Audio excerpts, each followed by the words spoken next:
I gasped for breath and tried to listen for something, anything, in the world around me. But my mind kept circling back to one thing: sound. How the sounds we hear shape our wild inner worlds, becoming the soundtracks to our beautiful lives. Have you ever heard of the Big Bang Theory? That our entire universe was created with sound? Imagine Archangel Michael, the orchestrator of it all, embedding hidden meaning into sound and frequency, a thing connecting the very fabric of existence to a binary code of the universe. Letters tied to numbers, words holding power beyond mere communication. The scientific theory tells us the universe began with an explosion, a burst of sound that set everything into motion. Creation itself is rooted in frequency, a vibration that resonates the shape of reality.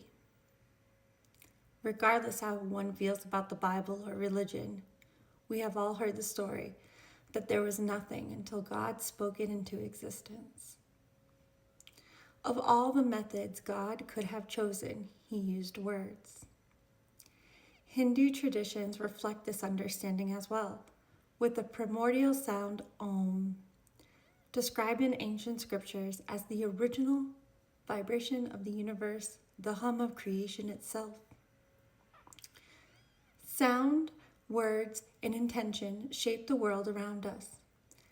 I grasped the power of words long before I first understood their full weight. It was in elementary school, a time when I was just beginning to navigate the world of social expectations. That I first realized how much words could affect the way others saw us. My father never one to be bound by the rules of conventional fashion, wore a windbreaker embroidered with the logo of his car detailing business. His name proudly stitched over his heart was just the start of it. Over on the other side of his chest, bold as day, were the words, "Shit happens." At first, I remember hearing whispers, the gossip that came from the parents of my friends as we stood waiting to be picked up after school. The words were often laced with discomfort, murmurs of how inappropriate it was and how unprofessional it made him seem. It was the kind of thing that made me feel small and caught in the middle of my father's larger-than-life personality and the expectations of everyone around me. I was embarrassed at first, feeling the heat rise in my cheeks every time someone would mention his jacket or his loudness. It was hard to reconcile the man I admired with the man others were judging. I quickly realized something powerful, that I had no control over him or how he behaved. My father's authenticity is a force of nature, and nothing, not even the whispers of disapproval, would or could change him.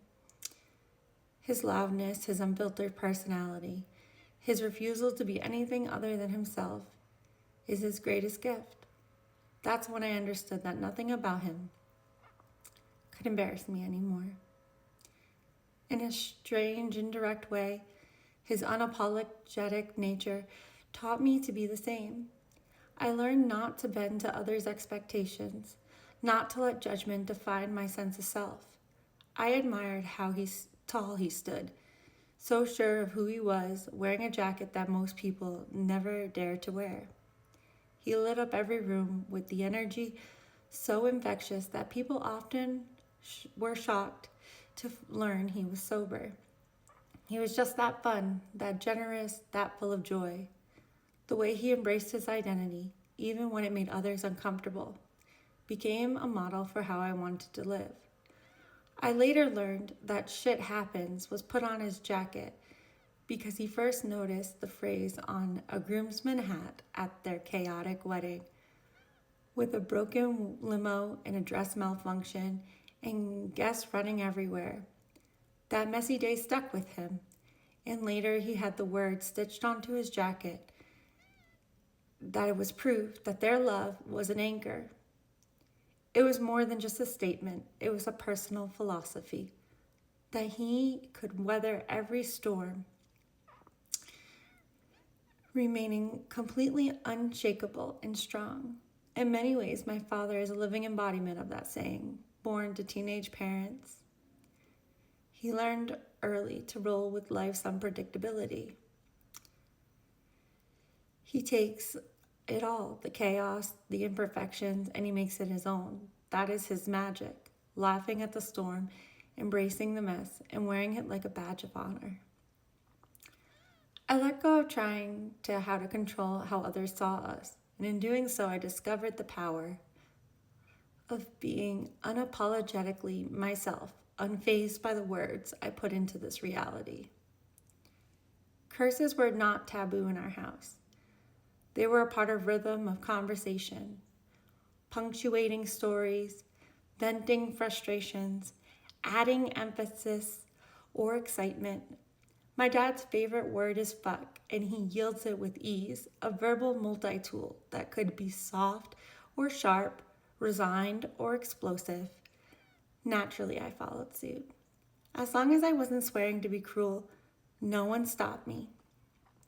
I knew words were just words, their meaning shaped by intent, by the way they landed in this world. My mom hated it because she believed curse words were just that, curses. After all, words hold power. She fought against it like the rising tide. It's not what you say, but how you say it, she'd tell me. It wasn't the words themselves that set her off. It was my tone, my defiance, my refusal to yield. I never let things go. I challenged everything. I always had to have the last word. I was a wildfire of unfiltered words blazing past every unspoken rule. While I torched the ground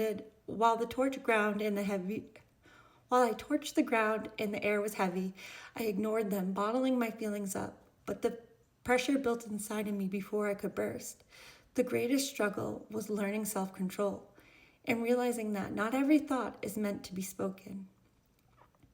As a toddler, before I had the words to express myself, I used to bite people and things when they didn't go my way. That impulsive habit got me kicked out of daycares and preschools, planting an early wound, creating a sense that I didn't belong, that I couldn't fit in within the boundaries of a normal community. I didn't bite to hurt anyone. It was for frustration, pure and raw, erupting from a place I couldn't yet name. It was a reflex, not unlike my later impulses to finish people's sentences or interrupt with my own thoughts. Communication has always felt too slow for me. My mind races ahead like it was reading subtitles before the dialogue caught up. I burned with impatience, not to just speak, but to be understood.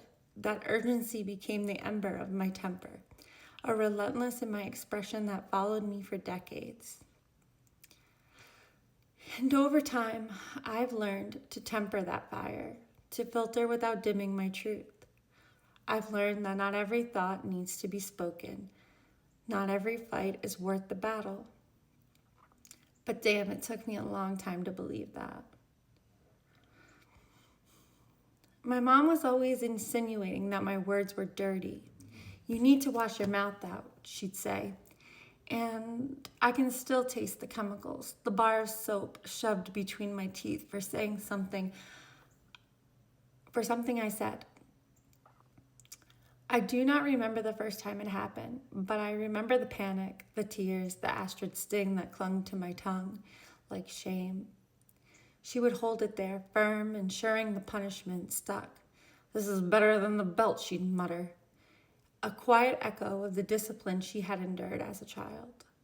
An unspoken acknowledgement that she understood my pain, even as she tried to do better than those before her.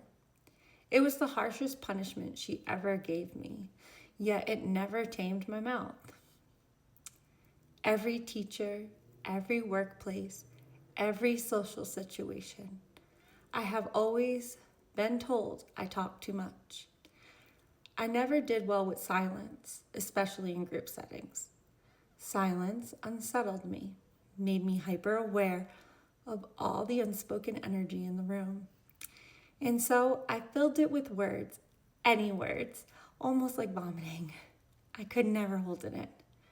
By the time I was 8, the soap had lost its power over me. I no longer let myself cry or panic at the punishment. I met her gaze as I put the bar in my own mouth, holding it there with defiance.